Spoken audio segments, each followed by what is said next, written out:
大家好，我现在在湖北的宜昌，这是坐三峡游轮啊。现在是下午2点钟，现在我们出发要去看那个三峡大坝了。早上去的那个三峡人家，哇，这个行程安排的好紧啊！中午吃完饭都没有怎么休息，现在又要出发了。我是住在这个3层啊。今天宜昌的天气啊，40度高温，晒死了。赶紧去那边坐大巴车了。现在坐大巴车已经到了三峡这个入口了，还要爬到那上面是观景台啊。不过不需要自己爬楼梯的，它这里全有电梯，一级一级的电梯上到上面啊。我们这是一个船队的。40度的高温啊，实在是太晒了，打上雨伞。还好这里有电梯，不然爬着累死了。坐电梯到达最高点了，这个地方叫做坛子岭，在这上面可以居高临下俯瞰到这个整个三峡大坝。看前面那个那个就是三峡大坝了啊，那个主体工程。那边是防洪、发电、泄洪的地方，后面因为修建了大坝，形成了很大的一个湖，这个就是高峡出平湖啊。我们的船呢就停在那个地方。看那里有2个船，现在的游轮都是从这个地方开始走，从这里到重庆一共有660公里左右，这样上水呢需要走3天左右啊。可以看一下这个三峡周围的地形，全都是这个大山峡谷，全是大山。这就是目前世界上最大的大坝——三峡大坝，壮观吧？这下面呢也有一个观景台呢，这里稍微大一点，然后那里还有很多照相的，游客也是非常多。大家注意一下，这个长江河道呢，平时是不走游船的，它这里只是作为防洪泄洪的地方。如果要过船的话，是在这边呢。带大家看一下这个游轮船是怎么样通过三峡大坝的啊。从这里居高临下可以看到，它有5级那个过船的船闸。你看那个是长江嘛，如果船从那边过来的话，比如说这个游轮吧，它要过5级船闸，这是1级、2级、3级、4级、5级，过去以后就可以往那边长江上走了。这5级的落差呢，大概100多米呢，平均每1级的落差有40米左右。它这每1级船闸其实是有2个河道的，你看这边是走上行的船的，这边是走下行的，两边各走各的啊，互不干扰。然后每一个这个船闸里面可以同时走4艘货船。具体是怎么走的啊？比如说这个货船一会儿呢，它就会进入这个闸室，这里的门呢是打开的，它先开进来，然后这个门呢就关上了，关上就往里面放水，水涨船高。等这个水涨的和第2级船闸持平的时候，这边的闸门就打开了，然后这个船呢就可以开到第2级这个阶段里面，然后再把这个门关上，这是一个封闭的环境，然后继续再往里放水，等这个水的高度和这边的闸门持平的时候，然后又可以打开这个门，它就开过来了，就这样一级一级的就可以走到上面去啊。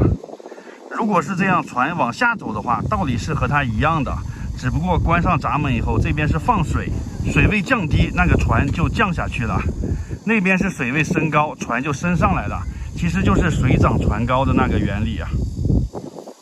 大家知道吗？这个过一次船呀，用时特别长，要3到4个小时左右呢。你想嘛，关闸门、放水，一级一级这样走上来，那有没有一个方法让它快速的直接上来呢？也有，就是有一个类似坐电梯的那个装置啊，直接从第1级给你抬到第5级来。但是那个装置呢，要小船才可以走，我们坐的这个大船是走不了的，大船太重了，那个抬不动。为了修建这5级船闸，是削平了18座山头呢。大家看，现在对面那个山，以前和我这边的山它是连着一起的，完全是人工给它炸开的，炸了这么深这么宽，1.6公里全长。从这里看到每一级闸室之间呢是有这个桥可以通过去的，这是连通的，这上面还可以开汽车呢。这个门它是人字形的，这样顶住。这里有个三峡大坝的地图啊，对着这个地图一目了然，给大家简单讲一下吧。这个就是大坝，然后我们的船停在这里，这个是高峡出平湖，这个上下级的落差180多米啊。然后这个地方呢是防洪和发电的，还有泄洪的。你看这个水从这里泄下来，但是普通的船是不走这里的，船呢是走这边，这里才是5级那个船闸。然后那个坐电梯的呢是这里，这里就可以从第1级台阶直接坐电梯到第5级啊，这里是速度快。然后我们来旅游参观的就是这个坛子岭，在这个地方呢，它是制高点嘛。在这坛子岭上可以看到这四周围的景象，但是从这里拍照的话，只能拍这个大坝的侧面啊，拍不到它的正面。好，这就是整个地图，非常形象。